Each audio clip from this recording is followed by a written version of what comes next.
Můj život se otočil o 180 stupňů, když jsem poznala muže, který změnil všechno. Ahoj, jmenuji se Jana, je mi 40 let. Po letech života v manželství, které bylo spíš jako prázdná rutina než skutečné štěstí, jsem se jednoho dne probudila a rozhodla se, že už nebudu žít podle očekávání druhých. Ten den se můj svět začal pomalu měnit a já začala objevovat, co to znamená skutečně dýchat svobodně. Žila jsem v malém městě nedaleko Brna, kde je klid a tradice, ale i tady se život umí zamotat.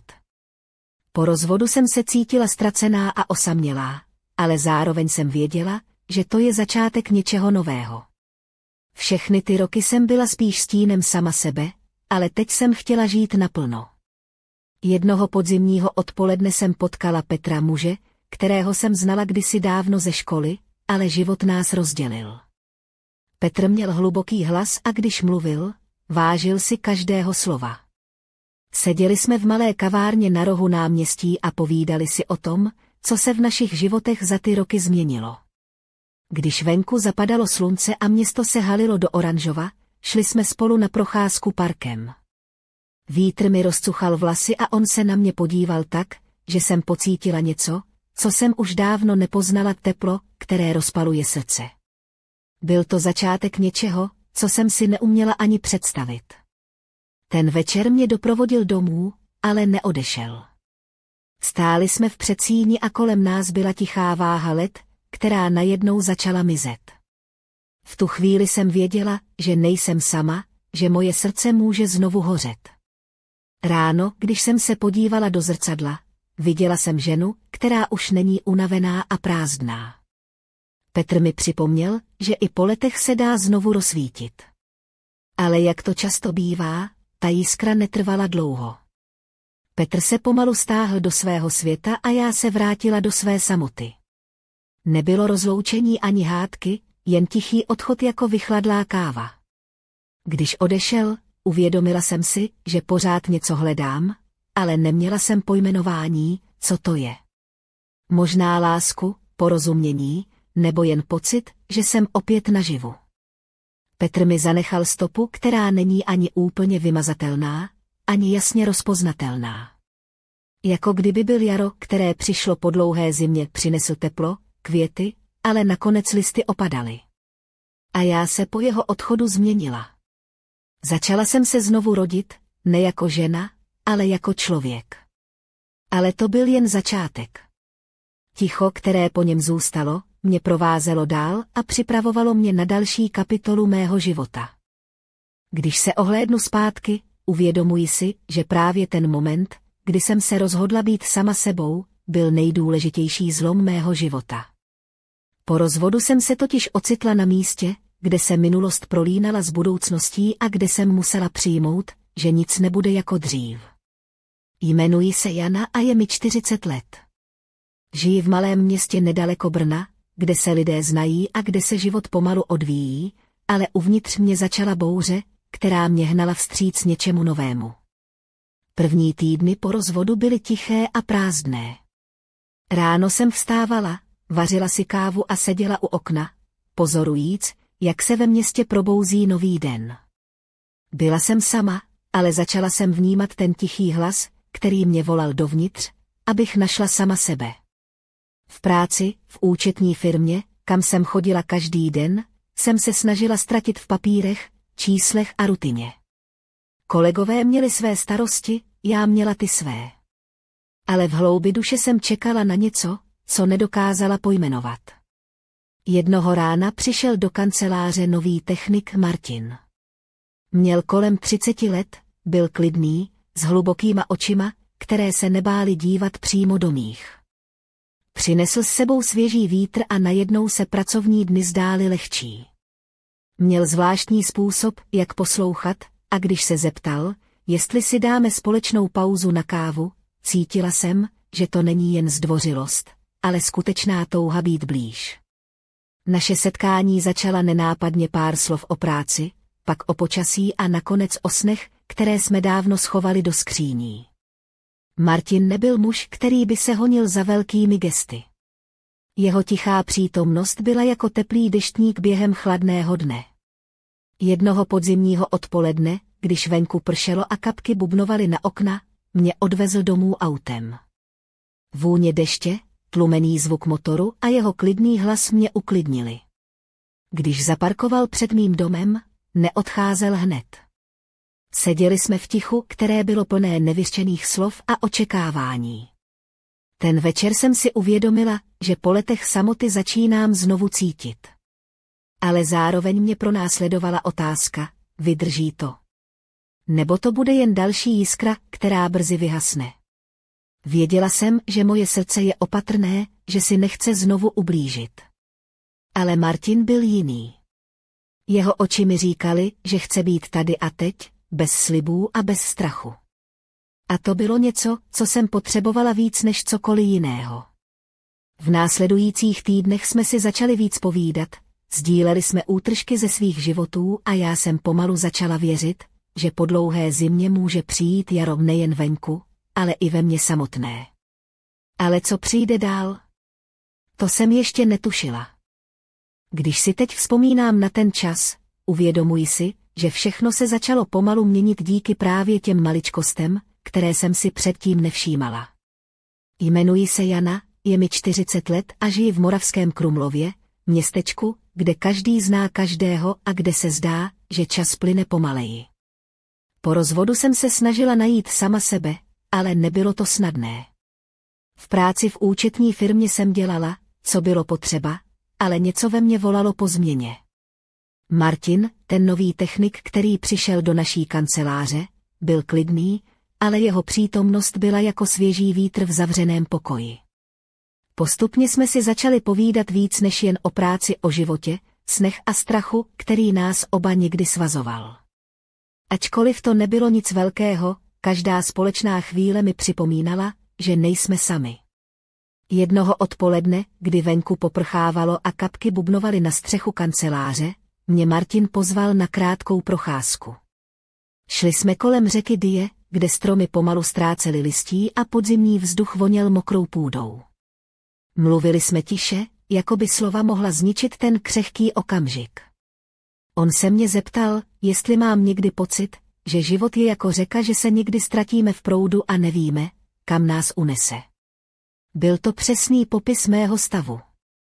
Cítila jsem, jak se ve mně něco hýbe, jak se pomalu probouzí touha po novém začátku. Když mě pak odvezl domů, auto bylo plné vůně čerstvé kávy a deště, a v tichu, které mezi námi vzniklo, jsem cítila něco, co jsem už dlouho nezažila v bezpečí. Ale i když se vše zdálo být na dobré cestě, uvnitř mě hlodala nejistota. Co když to skončí stejně jako předtím? Co když se zase budu bát dát někomu své srdce? Martin byl jiný, to jsem věděla, ale moje zkušenosti mě učily být opatrná. V následujících dnech jsme si psali, občas si volali a postupně jsme si začali rozumět i beze slov. Jeho klid a trpělivost mi pomáhali pomalu otevírat se světu. Přesto jsem cítila, že se blíží moment, kdy se budu muset rozhodnout, jestli se nechám opravdu poznat, nebo jestli zase ustoupím do své ulity. V tu chvíli jsem si uvědomila, že ta cesta, na kterou jsem se vydala, nebude jednoduchá. Bude plná otázek, nejistot, ale také objevování sama sebe. A já byla připravená pokračovat dál, i když jsem nevěděla, co mě čeká za dalším rohem. Ten den, kdy se všechno začalo měnit, si pamatuji, jako by to bylo včera. Jmenuji se Jana, je mi 40 let a žiji v malém moravském městě, kde jsou lidé zvyklí na klid a řád. Po rozvodu jsem se cítila ztracená, ale zároveň jsem toužila po novém začátku. A právě tehdy přišel do mého života Petr, muž z dávné minulosti, který změnil všechno. Bylo to jedno podzimní odpoledne, kdy jsme se náhodou potkali v kavárně na rohu náměstí. Petr seděl u okna, jeho tmavé oči byly zamyšlené a hlas hluboký, když začal mluvit o tom, co se nám v životě přihodilo. Povídali jsme si o ztrátách, o snech, které jsme odložili, a o tom, jak nás život přetváří. Venku zapadalo slunce a město se pomalu obalovalo do zlatavého světla, které dodávalo všemu zvláštní kouzlo.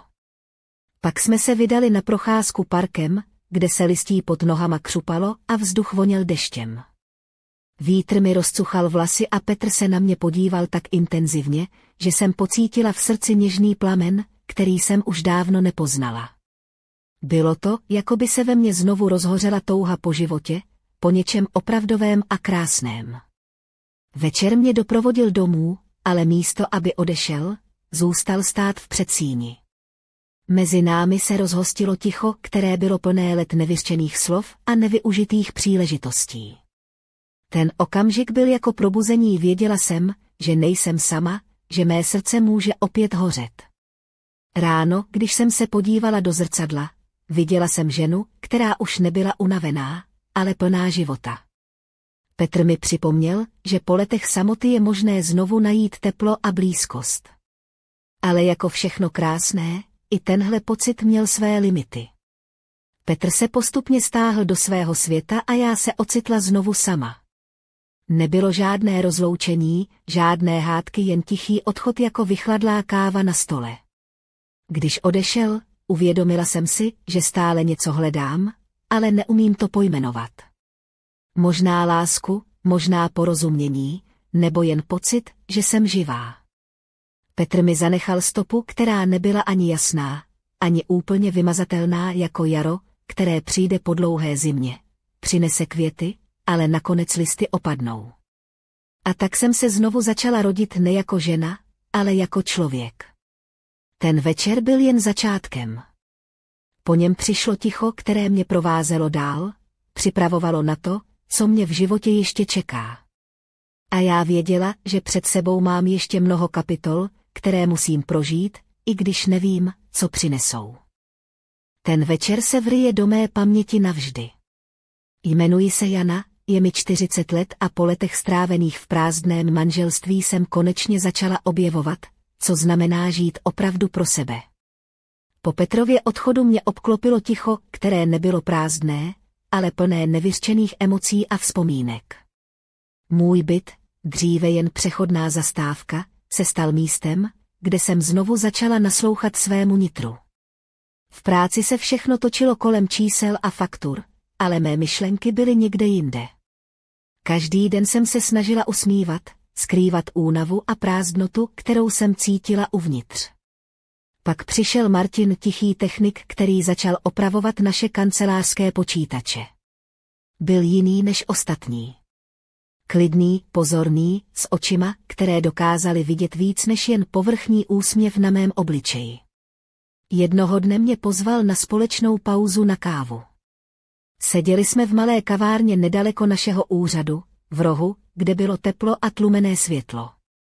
Povídali jsme si o všem možném, ale hlavně o životě, o tom, jaké to je znovu hledat cestu, když se zdá, že všechny mapy jsou ztracené. Martin mluvil pomalu a s rozvahou, jeho slova měla váhu, která mě uklidňovala a zároveň probouzela. Pak přišel den, kdy mě odvezl domů. Venku pršelo a kapky bubnovaly na sklo auta, zatímco jsme mlčeli. V tom tichu jsem cítila, jak se mezi námi něco rodí, něco křehkého, co ale má sílu změnit vše. Když zastavil před mým domem, nechtěl hned vystoupit. Seděli jsme tam, obklopeni tichou nocí, která byla plná očekávání. Bylo to poprvé po dlouhé době, kdy jsem cítila, že se můžu někomu svěřit, že můžu být sama sebou bez obav a nejistot. Ale zároveň jsem věděla, že to nebude jednoduché. Mé srdce bylo stále zraněné a bálo se otevřít úplně. Martinův klid a trpělivost ale pomáhali pomalu bourat ty zdi, které jsem kolem sebe postavila. V následujících týdnech jsme si psali, volali a setkávali se častěji. Každý společný okamžik byl jako malý krok k tomu, abych znovu věřila v lásku a blízkost. Přesto v hloubi duše jsem stále čekala na zkoušku, která ukáže, jestli to všechno má smysl. A pak přišel okamžik, kdy jsem si musela přiznat, že život je plný nejistot, ale i krásných překvapení. Že někdy je třeba jen otevřít srdce a nechat věci plynout, i když nevíme, kam nás zavedou. A já byla připravená přijmout tu výzvu, i když jsem netušila, co mě čeká za dalším rohem. Nikdy nezapomenu ten zvláštní pocit, který mě zasáhl po tom všem, co se stalo. Jmenuji se Jana, je mi 40 let a po letech samoty a zklamání jsem konečně začínala věřit, že život může být jiný. Setkání s Martinem mi otevřelo dveře k něčemu novému, něco, co jsem už skoro zapomněla, k naději. Ale zároveň jsem byla zaskočená tím, jak rychle se všechno mohlo změnit a zase utichnout.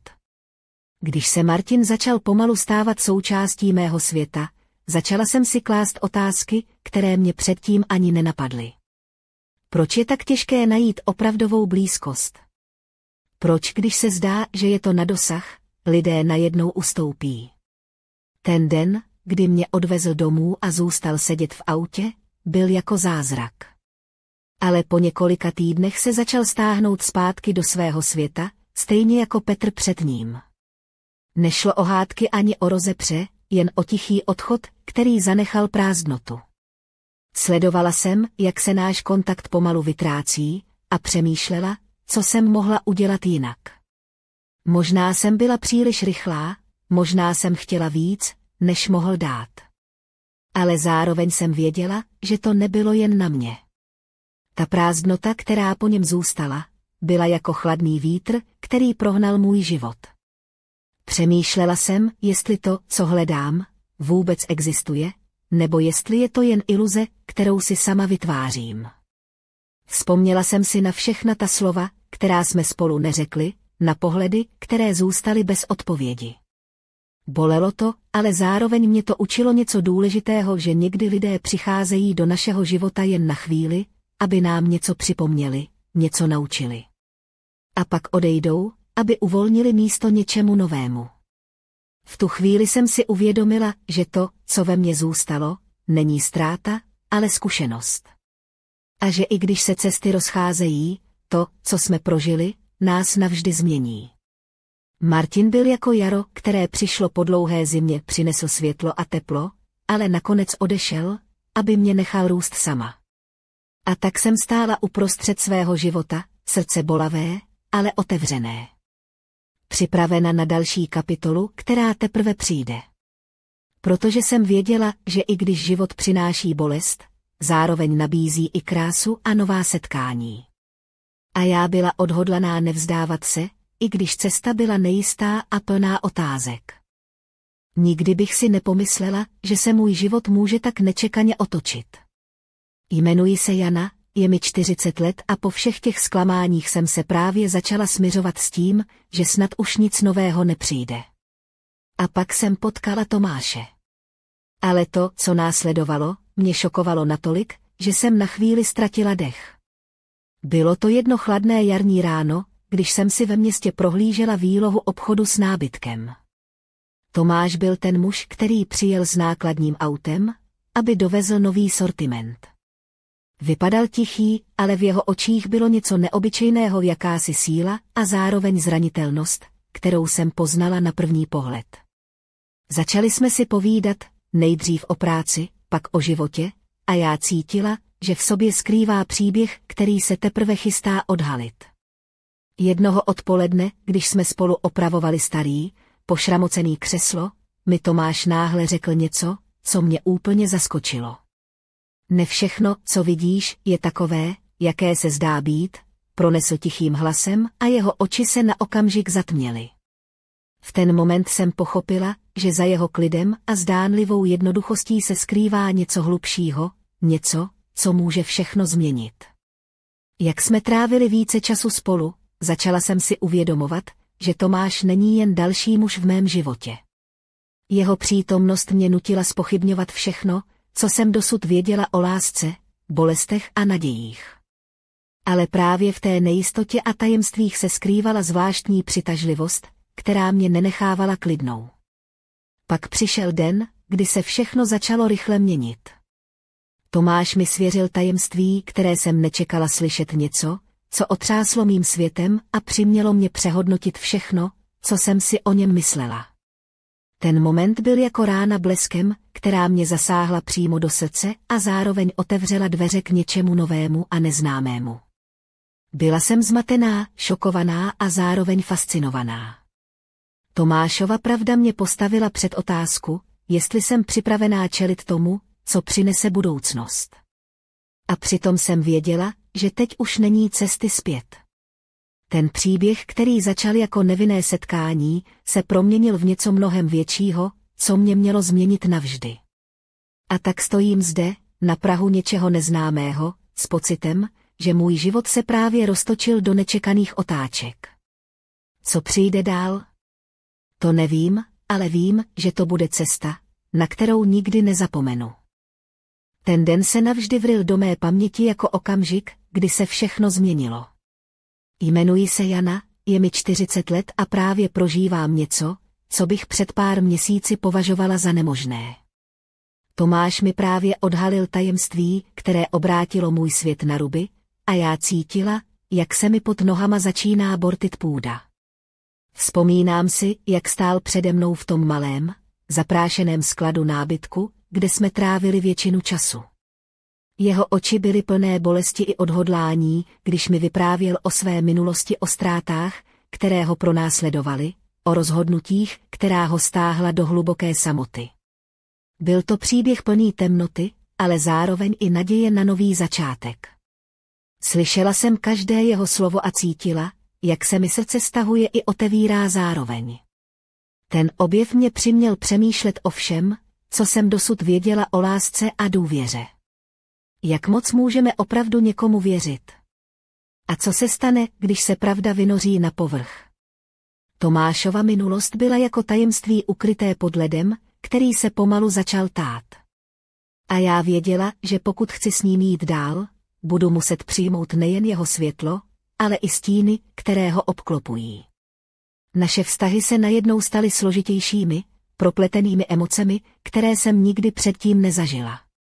Bylo v tom něco nebezpečného a zároveň neodolatelného. Něco, co mě táhlo dál, i když jsem se bála, kam to povede. Tomáš nebyl mužem, který by se dal snadno pochopit, a já jsem se ocitla na hraně mezi touhou a nejistotou, mezi nadějí a strachem.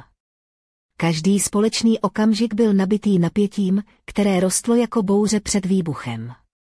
A já jsem věděla, že ten výbuch přijde, že něco, co jsme dosud skrývali, se musí vyjevit.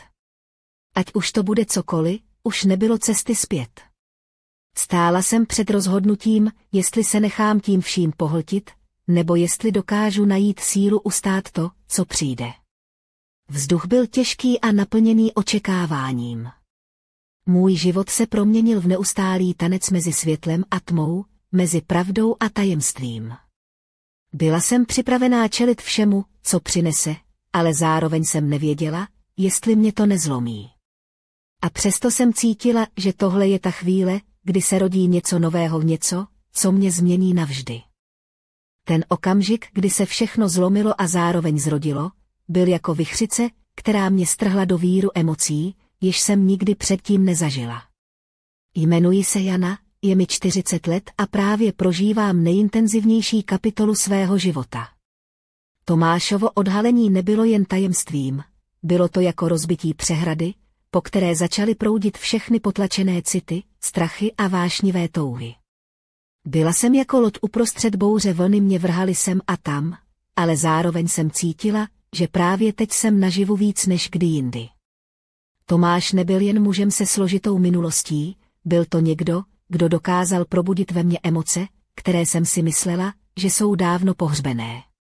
Jeho oči plné ohně mě upoutaly natolik, že jsem se nechala unést tím proudem, i když jsem věděla, že to může skončit bolestí. Každý náš společný pohled byl jako jiskra, která mohla zapálit celý svět. Slova často nebyla potřeba, protože v tichu mezi námi se odehrávaly příběhy, které se nedaly vyslovit. Ten vzrušující pocit, kdy se čas zastaví a jediná skutečnost je přítomnost toho druhého, mě naplňoval i děsil zároveň. Ale zároveň jsem cítila tíhu odpovědnosti, váhu všech rozhodnutí, která jsem musela udělat.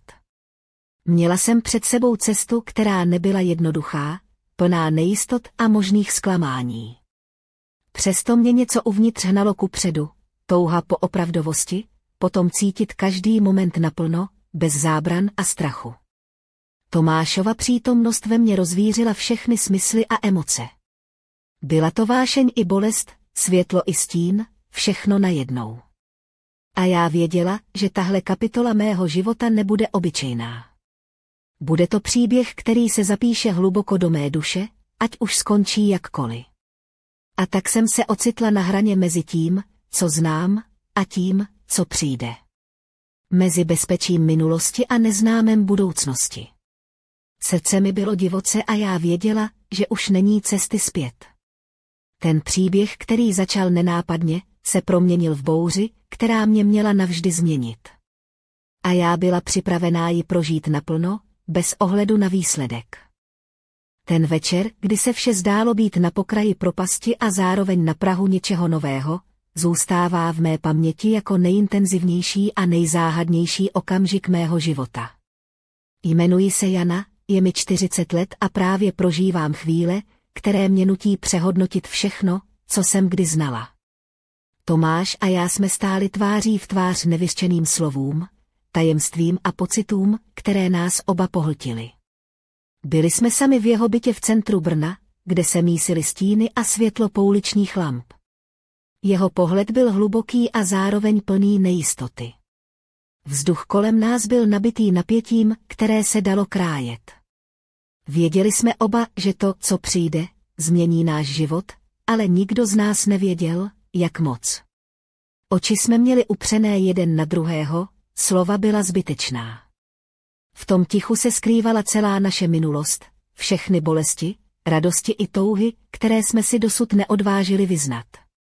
Přiblížil se ke mně, jeho dotek byl jemný, ale zároveň nabitý energií, která mě rozvibrovala až do morku kostí. V ten okamžik jsem si uvědomila, že život není o jistotách, ale o odvaze nechat se unést proudem emocí, i když neznáme cíl. Srdce mi bušilo jako nikdy předtím, a přestože jsem cítila strach, byla jsem připravená čelit tomu, co přijde. Ale právě když jsme se zdáli být na prahu něčeho nového, zazvonil jeho telefon. Zvedl ho a po chvíli ticha jeho výraz stvrdl. Musím to vyřídit, řekl tiše a já věděla, že se před námi otevírá další kapitola, o které zatím nic nevím. Stála jsem tam, srdce plné očekávání i nejistoty, a věděla jsem, že náš příběh neskončil, právě naopak, teprve začíná. A co přijde dál? To zůstává tajemstvím. Ale jedno vím jistě, už nikdy nebudu stejná. Možná je to konec jedné cesty, ale zároveň začátek něčeho, co změní vše. A já vás zvu, abyste byli u toho, když se všechno odhalí. Protože někdy je právě ten nejhlubší tichý moment plný příslibů a otázek, které musí zůstat nezodpovězené, alespoň zatím.